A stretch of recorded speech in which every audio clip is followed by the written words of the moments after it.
Thank you, Mr. Seaver. Happy Sabbath, everyone.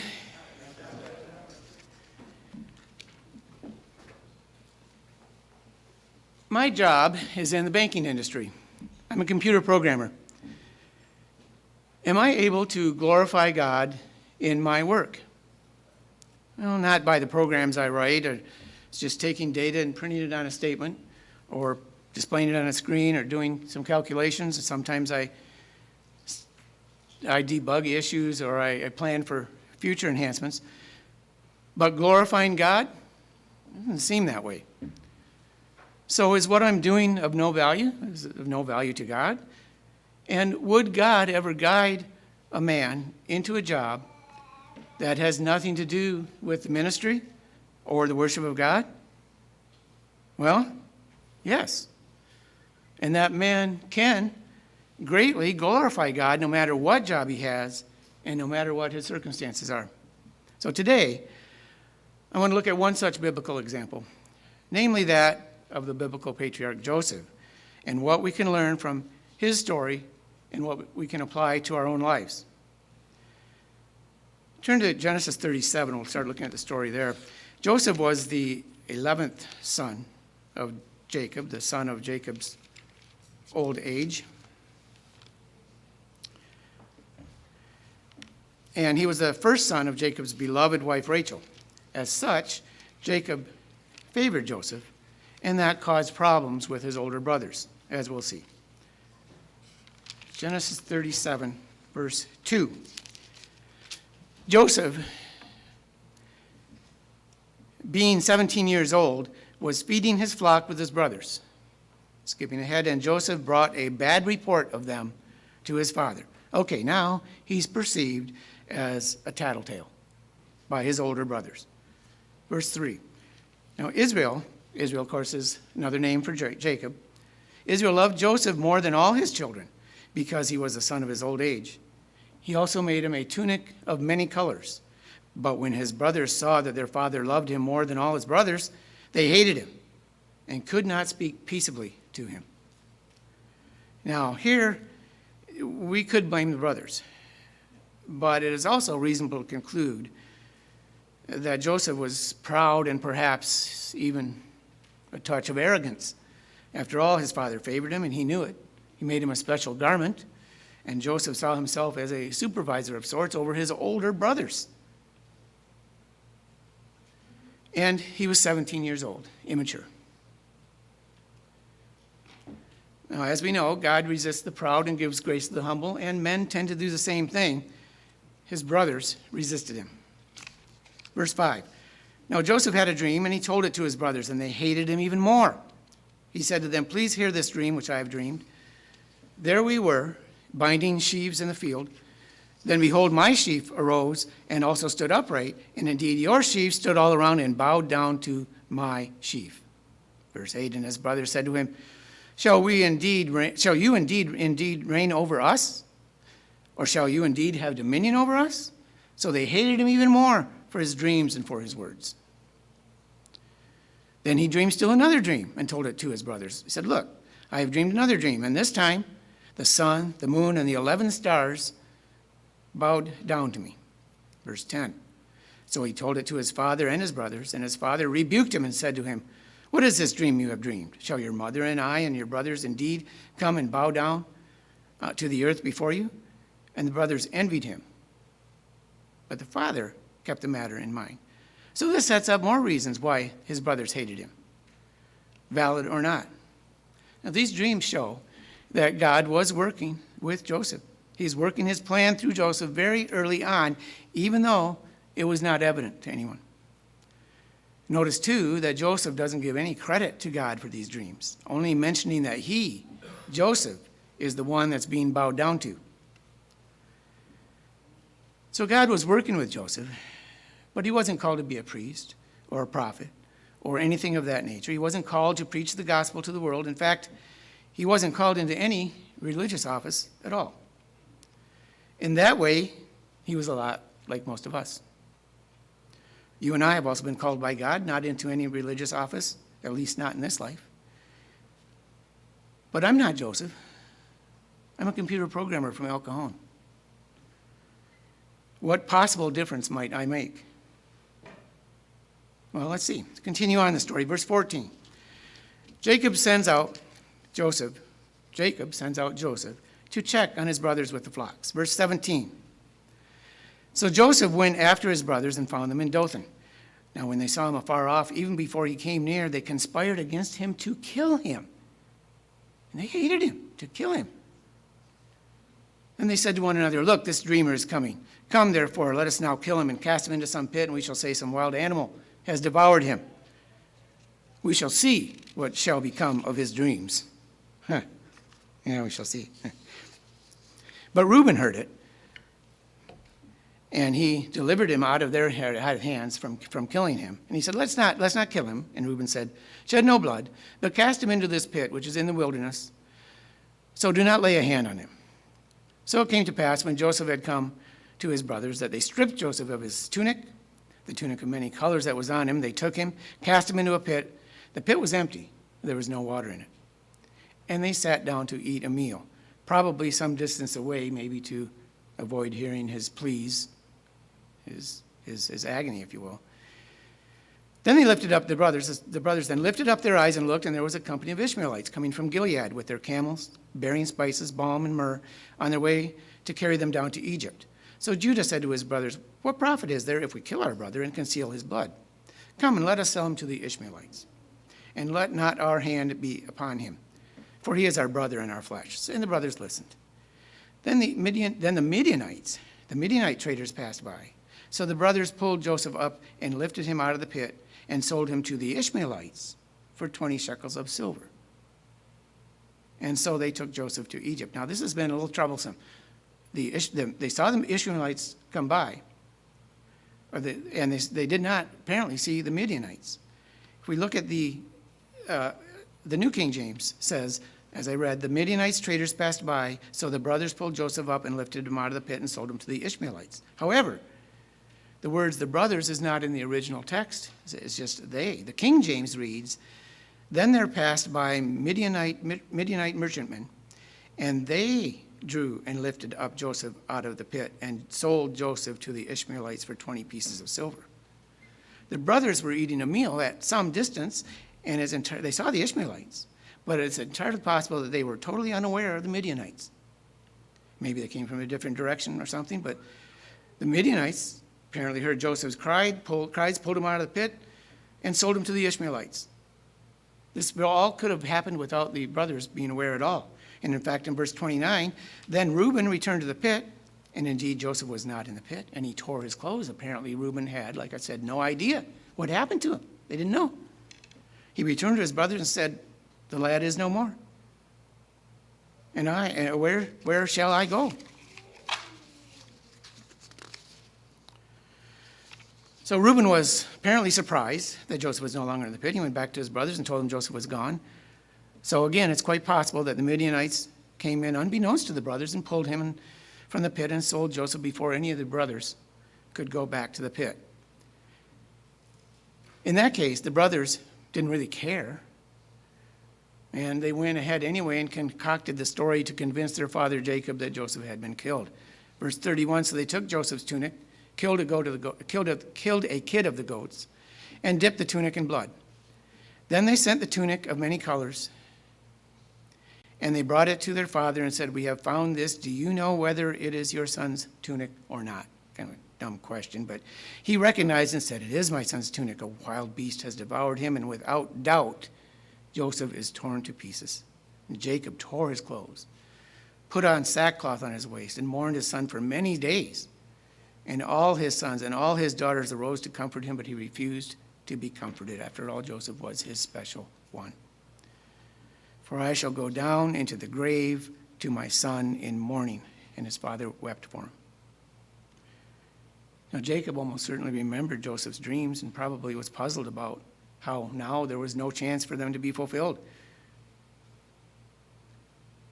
All of ourselves, sometimes we may say, why, God? Why did this happen? Joseph didn't have an answer. Sometimes we don't either. But let's continue. we can be assured that God is aware, and he will bring his plan to fruition sooner or later. It's also possible his brothers were feeling remorseful at this time, seeing the great misery that his father was in. They might have even thought about trying to go and rescue Joseph, but they had no clue where he was. Somewhere in Egypt, it wasn't enough. They had no clue. He was gone. He was totally alone. He was a nobody, a slave. He had no money, no power. His father thought he was dead. There was no one to rescue him, no one to redeem him. Nobody even knew where he was, or even if he was alive. It was completely hopeless, or so it seemed. You ever feel like your situation is completely hopeless? You're in good company. Joseph had nothing except his faith in God. Maybe that's all we have sometimes. And in the end, that's all Joseph needed.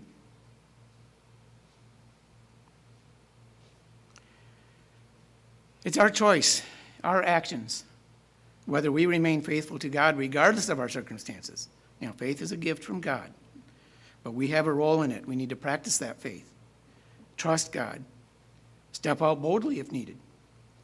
And by doing that, day in and day out, practicing it, along with prayer and God's gift of that faith, we can grow faith that God is always with us regardless of our circumstances.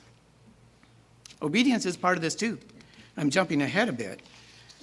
But if Joseph had succumbed to the advances of Potiphar's wife, and we'll get to that in a bit, if Joseph had not been well practiced in obeying God's commands and trusting in God's promises, he might have failed with that temptation. Maybe he would have needed additional trials. Who knows how it would have turned out, maybe. God needed Joseph to refine his character, and if that means putting him through some tough circumstances, so be it. We may have trials that refine our character, and those trials may be brutal. But don't think for a minute that God doesn't know what's going on,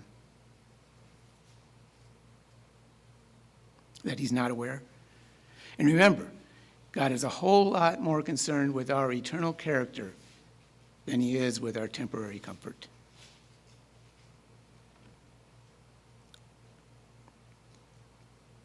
Did Joseph ever have doubts? He was human.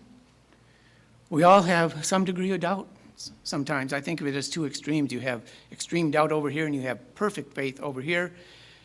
We're somewhere in between, hopefully closer to the perfect faith side of that spectrum, but we don't have perfect faith. We're not there. How do we get closer to that end? Again, we ask God for faith. We practice trusting, and we practice obeying God. Again, he's very much aware of the status of our faith and will guide us if we cooperate with him. So back to the story. Genesis 39, chapter 1, or verse 1. Now Joseph had been taken down to Egypt, and Potiphar, an officer of Pharaoh, captain of the guard, an Egyptian, bought him from the Ishmaelites who had taken him down there. Now Joseph could have thought that God had abandoned him totally, but that never seems to have entered his mind. We never hear Joseph complaining or asking, how could God allow him to be in such a circumstance? But verse 2, the Lord was with Joseph, and he was a successful man, and he was in the house of his master, the Egyptian. And his master saw that the Lord was with him, and that the Lord made all he did to prosper in his hand. How did Potiphar see that God was with Joseph? When people look at us, do they know that the Lord is with us? Is it evident from our behavior, from our words? Do we glorify God day to day with the actions that we take? We know that Joseph not only never lost his faith, but he continually served God no matter his circumstances. It reminds me of the simple statement Paul makes, Apostle Paul in Philippians 4:11, for I have learned in whatever state I am to be content. And Paul had it tough. He was shipwrecked. He was shipwrecked 3 times. He was stoned, left for dead. He was bitten by a poisonous snake. 2 Corinthians 11 has a whole litany of the things that Paul suffered. Acts 16, we read about Paul and Silas. They were wrongly imprisoned with open wounds on their backs. They were thrown in a who knows how terrible prison and chained to stocks. It had to be terribly uncomfortable, which may be why they were still awake at midnight. But verse 25, at midnight, Paul and Silas were praying and singing hymns to God, and the prisoners were listening to them. Instead of bellyaching and complaining and being angry and miserable and woe is me, they prayed and sang hymns to God. Do we show that kind of joy and dedication in the midst of a trial? Verse 26, suddenly there was a great earthquake, so that the foundations of the prison were shaken, and immediately all the doors were opened, and everyone's chains were loosed. And the keeper of the prison, awaking from his sleep and seeing the prison doors open, supposing the prisoners had fled, drew his sword and was about to kill himself. But Paul called with a loud voice, saying, do yourself no harm, for we are all here. Then he called for a light. He ran in and falling down before Paul and Silas. And he brought them out and said, Sirs, this is the prison keeper, Sirs, what must I do to be saved? So they said, believe in the Lord Jesus Christ, and you will be saved, you and your household. Then they spoke the word of the Lord to him and to all who were in his house, apparently at 1 a.m. And he took them that same hour of the night, washed their stripes, and immediately he and all his family were baptized. The actions that Paul and Silas took in the midst of their suffering made a huge difference in the lives of this jailer and his entire family. What if they hadn't prayed and sang openly? What if they hadn't shown such joy in the face of adversity? Would the jailer and his family have been baptized? Would they have come to know Jesus? And the rest of the prisoners came to know about God also through the actions of these men. Now, similarly, Joseph's actions were witness for God to Potiphar. But back to Paul, after being stoned and left for dead, that one instance he was stoned and left for dead, did he say, whoa, this is too risky. I think I'll just go home and write letters to the congregations. I can do that pretty good. I think that's just what I'll do. No. He picked himself up, dusted himself off, and went right on down the road to the next town. Christianity sometimes is not about playing it safe. Sometimes it's about taking risks, stepping out boldly in faith, and trusting God to back you up. Sure, it's a tough sell. Go to your boss and tell him you can't work on the Sabbath. That can be tough sometimes. But you do it anyway. You step out boldly and trust God to back you up.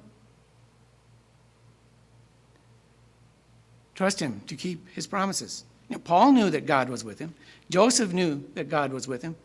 We need to learn that too and have confidence that in the end it will work for good. Back to Genesis 39, verse 4. So Joseph found favor in his sight and served him. Then he made him overseer of his house and all that he had put under his authority. So it was from the time that he had made him the overseer of his house and all that he had, that the Lord blessed the Egyptian's house for Joseph's sake. And the blessing of the Lord was on all that he had in the house and in the field. Thus he left all that he had. This is Potiphar now. Thus he left all that he had in Joseph's hand, and he did not know what he had except for the bread which he ate. All of this because Joseph remained faithful and obedient to God. Do we exhibit that kind of integrity and trustworthiness, no matter what our circumstances are?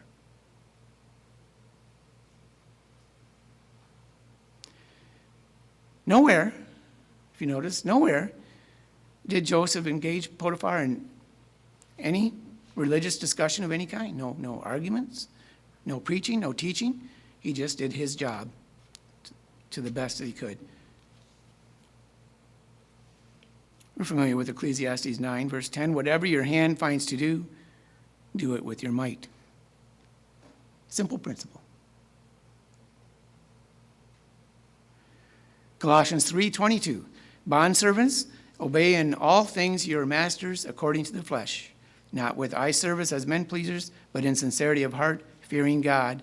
And whatever you do, do it heartily, as to the Lord, and not to men. People are watching us, whether we know it or not, whether we want them to or not.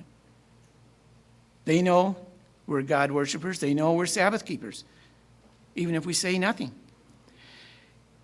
And we not only can, but we do have an impact on their view, their impression of God. Okay, back to Joseph. Next, Potiphar's wife enticed Joseph. Now, she may very well have been quite beautiful. And he was a healthy young man. Verse 6 says he was handsome in form and appearance. The two of them were apparently alone.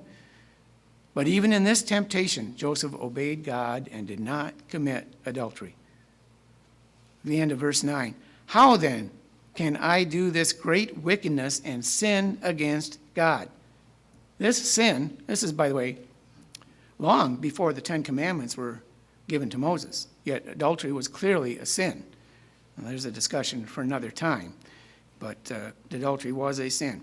Anyway, Joseph fled. Joseph fled. He did the right thing. He did the right thing. So did men come and praise him and put a purple robe on him and a gold chain on him? No. When Potiphar heard it, he was angry and he put Joseph in prison. Potiphar was angry, but if Joseph had really done that with Potiphar's wife, likely Potiphar would have had him killed. It's entirely possible that because Joseph had exhibited such good character, and Potiphar probably knew of his wife's own character, that he probably just sent him to prison, saved his life in effect. But nevertheless, Joseph was put in prison because he obeyed God's law. If he had compromised, maybe no one would have known. Maybe he would not have gone to prison. He obeyed God's law, he fled, and it caused him to go in prison. Now that could make one downright bitter. But again, no evidence that Joseph complained. He just continued to serve God wherever he found himself, whatever job or circumstances he found himself in. Verse 20. Then Joseph's master took him and put him into the prison, a place where the king's prisoners were confined. And he was there in the prison. So even there, he rose to the top. But the Lord was with Joseph and showed him mercy. And he gave him favor in the sight of the keeper of the prison. And the keeper of the prison committed to Joseph's hand all the prisoners who were in prison. Whatever they did there, it was his doing. Same thing Potiphar did. The keeper of the prison did not look into anything that was under Joseph's authority because the Lord was with him, and whatever he did, the Lord made it prosper. So here's Joseph again, the model of integrity and trustworthiness. Joseph is so dependable that his masters don't even have to follow up on anything that he does. I'm not that reliable, unfortunately. I need to be, though. We all need to be.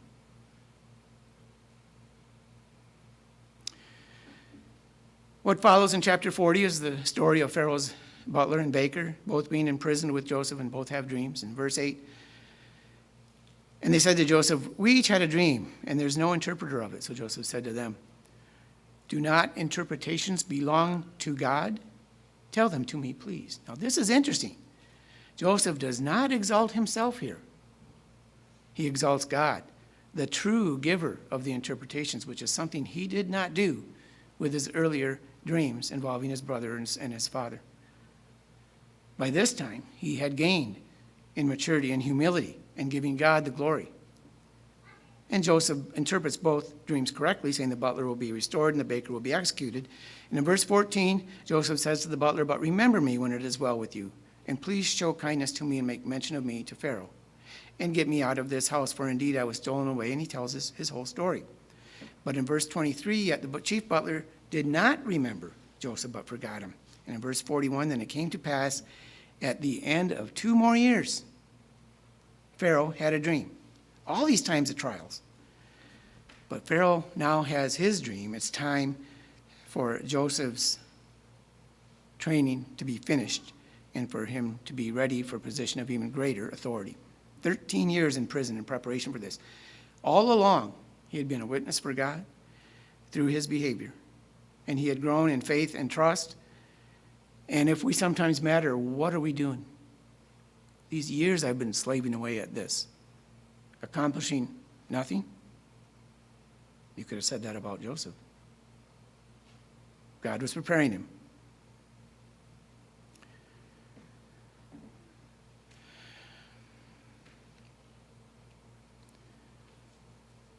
Okay, so Pharaoh had a dream. In fact, he had two dreams. One about the fat and gaunt cows, and one about the plump and withered heads of grain. Verse 8.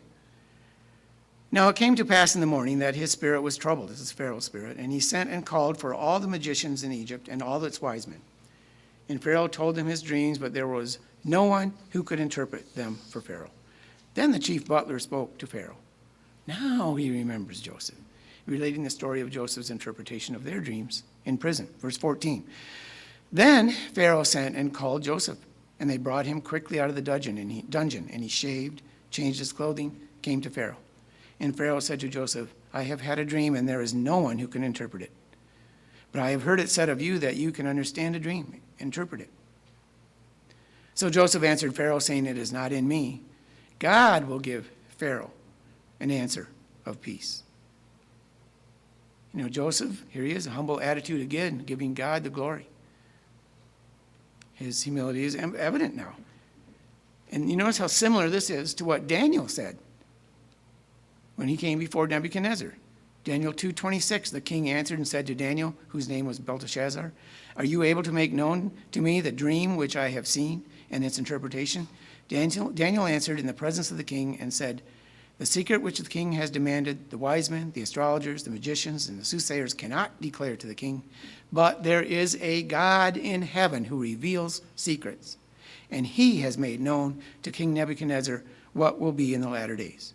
Your dream and the visions of your head were these, and Daniel proceeds to explain the dream and its interpretation to Nebuchadnezzar.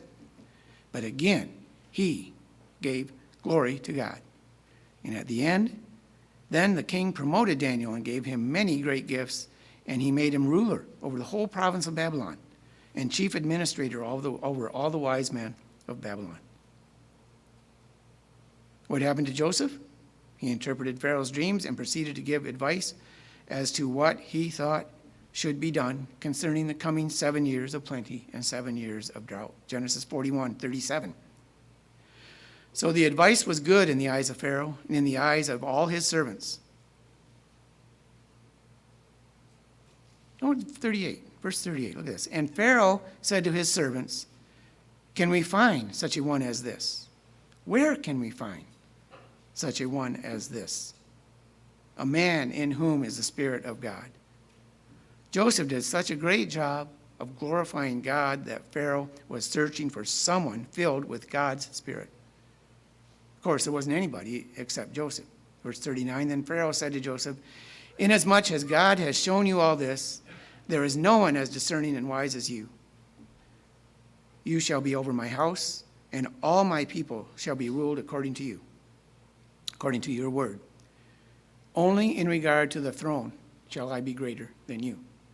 So back to Daniel, Daniel was made ruler over the whole province of Babylon. Joseph was made over the whole of Egypt. Two very pagan kingdoms. And God was with them to establish them in their rulership positions. Because of their faith in God, their courage they had in giving the glory to God, even before these kings. Remember, back then, kings often thought of themselves as gods themselves. For Daniel and Joseph to say, no, there is a greater God, could have had their heads chopped off. But their humility showed these kings, taught these kings about God. You know, they didn't do any preaching, spreading the gospel, priesthood, none of that. But they proclaimed God through their courage and faith and their actions. I suggest we can do the same thing. Might not God one day exalt us?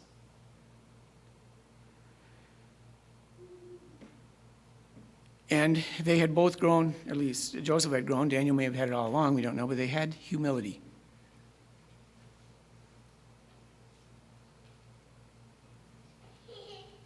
and the kings, rather than growing proud and defiant, they gave grace to the humble Joseph and the humble David.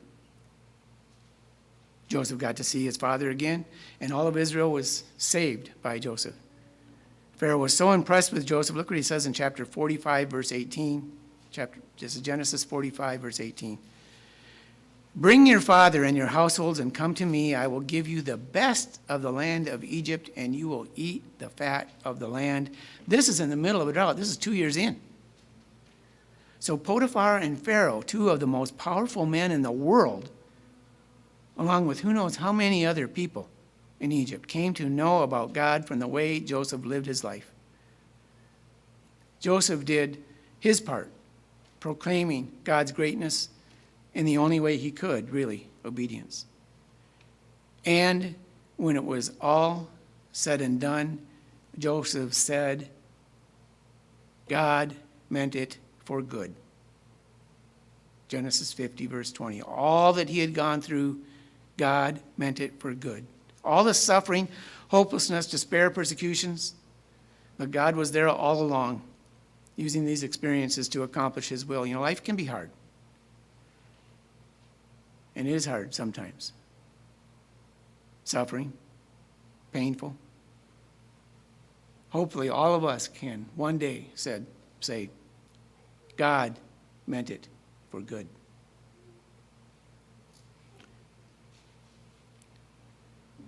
There's more to the story of Joseph. His administration over Egypt before and during the 7 years of drought brought great power and wealth to Egypt, and it led to an emotional reunion with his brothers. I think everybody listening is familiar with that. But even here, although Joseph made them sweat a little bit, he restrained from exacting any revenge. Genesis 45:2 says he wept loudly when he revealed himself to his brothers. In Genesis 50, verse 17, when his brothers asked for forgiveness, he wept again. You know, there was weeping. This is not the action of a man bent on revenge. All those years, he could have been saying, if I ever see those guys again, I'll, do to them. No, he didn't keep that in mind. He didn't keep it. They didn't keep the hatred or the hard feelings he might have had. He instead exhibited the godly characteristics of forgiveness and reconciliation. None of that arrogance that was apparently with him at age 17 was there anymore. Joseph lived the next 80 years in Egypt, and the Israelites prospered greatly. And it was about 200 years later, after Joseph died, that Moses returned and led the now enslaved Israelites into the Exodus. Okay, we're not Joseph. We're not Paul. But turn quickly to 1 Peter 3, verse 1.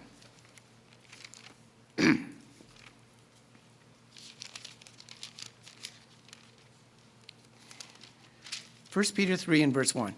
Wives, likewise, be submissive to your own husbands, that even if some do not obey the word, they, without a word, may be won by the conduct of their wives. This is not about arguing, or explaining, or teaching, or convincing. These husbands do not obey the word, yet they can be won by the conduct of their wives. Now, I say this not to instruct the wives. I say it because it is an excellent example of what all of us can do. People can be won over by our conduct. Not that it's wrong to engage in discussions or even arguments from time to time. Sometimes it's our conduct that matters.